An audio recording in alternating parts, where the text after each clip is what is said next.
Hello, welcome to my channel, Another Bibliophile Reads. My name is Greg, and I am here to do the JFK Book Tag. This tag was created by Carrie at her channel, A Very Literary Carrie. I was tagged by Alan at Big Hard Books and Classics. This tag has 10 prompts. Prompt number 1. 10 of us and one more, Rose and Joe Sr. had a boat called Tenuvus to signify the 10 members of the Kennedy clan. With the birth of Ted, the family named another boat One More. What book with a large cast of characters would you recommend? I would recommend the Masters of Rome series by Colleen McCullough. The First Man in Rome is the first book of 7. It begins with Gaius Marius taking over in Rome as sort of a temporary leader. And this is the beginning of the downfall of Republican Rome. Now, the series is going to be mostly about Julius Caesar, but Julius Caesar is not going to feature until book 3, I think it was. Now, I've read the first 4 or 5 of these. I have not finished the series, and I have always wanted to finish this series. I read it as a mixture of paperback and audiobooks.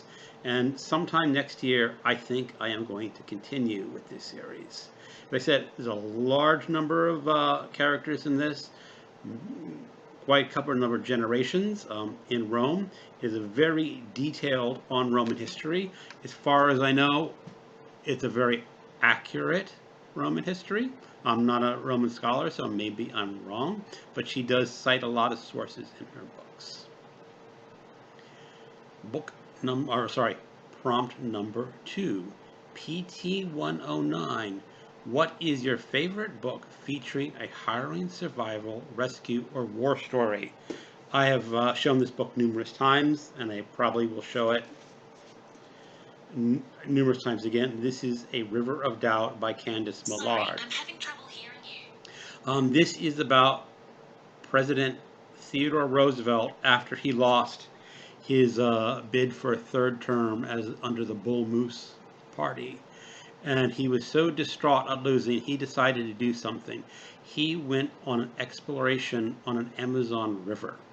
Now this are a tributary of the Amazon River. Now this tributary had not been explored before. It was shown on the map, and then below the map there was some blank space, and then below the blank space there was another tributary of a river, and someone guessed that those two tributaries met up and it was actually just one river, and it was called the River of Doubt. And it is the exploration of Teddy Roosevelt going down that river. Now, there are no presidents other than Teddy Roosevelt that I could imagine who would ever take this kind of exploration. And it was a very hard journey. Roosevelt nearly died. He became very sick, and a number of people on his expedition did die. And it is one of the best presidential biographies I have ever read. Now, it is not a complete biography of Teddy Roosevelt by any means. It really focuses just on his journey down this river of doubt. Prompt number 3, Addison's disease. What is your favorite book that deals with disease or the medical field? I don't read a lot in this area. I've thought of one book, and that is The Collected Schizophrenias. The Collected Schizophrenias, essays by Esme Wuhan Wang. And this is a woman who had schizophrenia, a rather serious case of schizophrenia. And it is her explaining what it actually means to have schizophrenia. There was one passage where she was going out to a movie. It was Scarlett Johansson movie, and she was some sort of superwoman, super being, something like that. I never saw the movie, but this movie so distraught the author that it basically triggered another incident where she had to be briefly institutionalized. Again, I don't know a whole lot about schizophrenia, Even after reading this, I'm still very unsure about schizophrenia. But if you want to learn more about this disease, go ahead and pick that up. Prompt number 4. Camelot. What real or imagined dynasty would you like to read more about?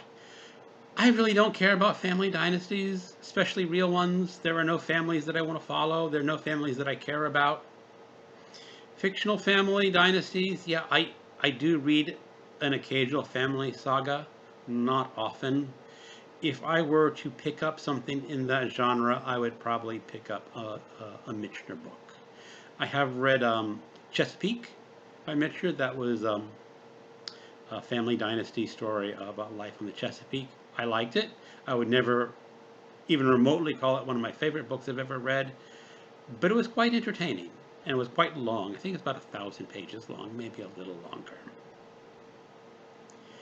Prompt number 5, High Hopes. Frank Sinatra re-recorded this song for Kennedy's 1960 presidential campaign.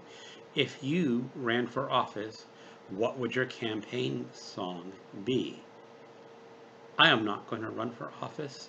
I have no desire to be an elected official. I have no desire to grovel in front of voters and to lie and to cheat and to steal and to be a politician. I really don't have a very good opinion of politicians. Now, to answer this, if I were to somehow be hit on the head and decide to run, my theme song would be John Cage's 4 minutes and 33 seconds. This is an experimental piece of music. I will read you the description from Wikipedia. It was composed in 1952 for any instrument or combination of instruments.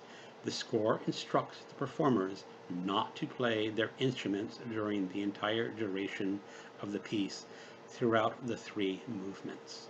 In other words, it is all silence. And the reason he wrote this is because when you are playing a piece of music in the theater, there is ambient sounds in that theater, and those ambient sounds become part of the music. And the reason I would pick this is because I don't want a campaign song. Campaign songs are just noise and distraction. High hopes. Well, sing, sing, sing. Don't sing. Don't put this facade of music over a campaign. If you're going to have a campaign, just campaign on the facts. Campaign on the details. Campaign on your vision. Don't put music to it. Let that silence, that ambient sound, that be part of what you're saying so that no one is distracted from what you're saying. And that is why I would utterly fail as a politician, and I am never going to run. Prompt number 6. We choose to go to the moon. Name the last book you read that was set in space. That would be the Book of Joan by Lydia Yankanovich. I am utterly butchering her last name. And this is a literary science fiction novel, I guess, set in the near future, where, of course, the human beings have totally screwed up our planet, and climate change is running rampant, and there is a group of people that have been selected to live on a space station. Now, in this novel, life on the space station has some odd biological effects on the people living there. They have basically become sexless creatures that your genitalia shrivels up and disappears, and women's vaginas just sort of seal up. She didn't give a whole lot of detail about that, but it's all this sexless life. And of course, they cannot reproduce, and the human species is going to run out and die. Now, there is, of course, an evil character in this book. and he has other thoughts. And the idea is that there was this woman named Joan. And Joan was sort of this earth child with supernatural powers. And the idea was that she could heal the earth and heal humanity. But this evil character decided that she should be burned at the stake instead. Now, of course, if you remember, Joan of Arc was burned at the stake. There's a very clear allegory that this author is pushing for. I enjoyed this book. It will not be one of my favorite books of all time, but I can still recommend that you pick this up and read it. Prompt number 7, Coconut. The coconut shell JFK carved a rescue message on during the PT-109 incident was encased in plastic and used as a paperweight in the Oval Office. Do you have any neat desk items or mementos?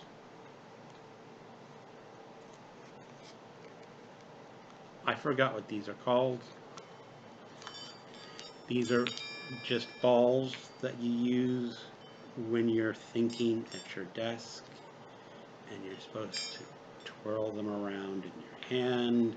And I think they make noise. You're trying to make as little noise as possible as you're doing this. That's my desk item. Prompt number 8, Scandal. What personal or political scandal would you like to read more about? I actually have a book that is about a scandal, and I'm going to read it when it comes out. And this is pure political pornography. Landslide: The Final Days of the Trump Presidency by Michael Wolff. I have read his past 2 books on the Trump presidency. They're awful and terrible at the same time. You were just groaning and slapping your head and say, how fucking stupid could this country be that elected this idiot to the presidency? Okay, this is getting a little political, but yeah, I am going to read that political pornography, and I'm going to hate it and love it at the same time. Prompt number 9, Peace Corps. What book made you a better person? I'm not sure you can pin it down to a single book, but I'm going to say books of philosophy made me a better person. Reading works like Plato, the dialogue, it gets you to think, it gets you to understand, it makes you ponder questions of life. And of course, with Plato, you got to add Aristotle. They're very different philosophers, but it makes you think. I could go onto my bookshelf and pull out almost any other work of a philosopher, and I think that book could stand in the place of these 2. Books or thinking makes you a better person, and books that help you think will make you a better person. Prompt number 10, Conspiracy. What are your thoughts on the Kennedy assassination? Now, I just want to take a step back for a moment and just talk about conspiracy theories in general. In history, there has been at least one verified conspiracy theory of a president, and that was the assassination of Abraham Lincoln. Wilkes Booth did kill Lincoln. He was working with other people. There was another member of his conspiracy group that was going to kill, what was his name? Scanlon? Oh, God, I forgot his name. He did go out and try to kill him, but he didn't succeed. And of course, Booth did succeed, and that was a conspiracy, but that conspiracy was uncovered very quickly. And it was understood in that times who was a member and what their parts to play were that. And it wasn't hard to uncover it. Now, other conspiracies, let's just think about some contemporary conspiracies. Right now we have a conspiracy that Trump won. Trump did not win. There is no evidence that he won. All evidence is what it is, that Biden won the election. He won those red states that were former Trump states. You have the cyber ninjas desperately trying to figure out how Trump could have actually had more votes, but they're never going to find it. That's a conspiracy. And it's not going to come to anything, but people are going to continue to believe in that conspiracy for a long time. We have another conspiracy, QAnon. Okay, Trump is not fighting, or was not fighting, secret rings of Democrats eating babies. Yeah, that's what Trump, I mean, it's just stupid. And there's no evidence that that exists. When people want to come up with an idea that there's a conspiracy behind something, it is very important to come up with facts and details that support your idea that this conspiracy is in fact truth. Without that, the conspiracy is not true. You need those facts to back up your claims. On the JFK conspiracy, there are more conspiracies than I can count on two hands. And the very fact that there are so many conspiracies should give people pause and concern, and they should think on that. There is Group A that believes conspiracy number 1. There is Group 2 that believes in conspiracy number B.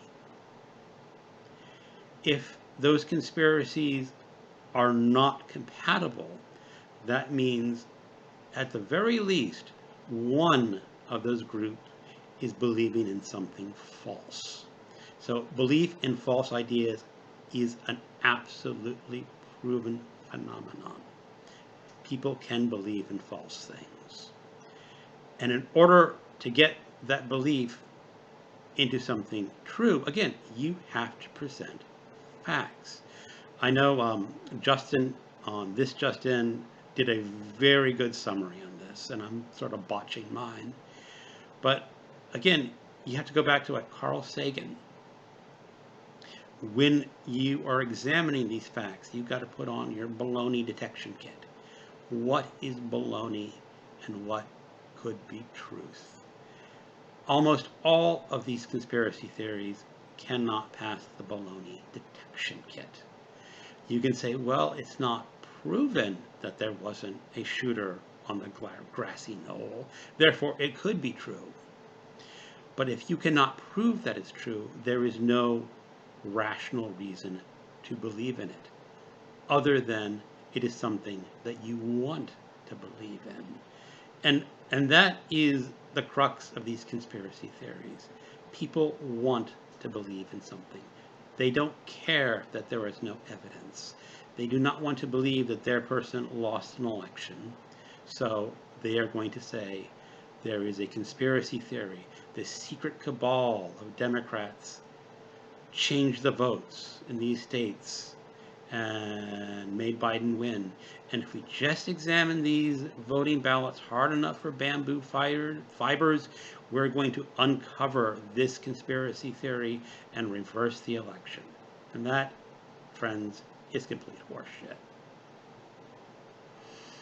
And with Kennedy, you have to be able to prove it.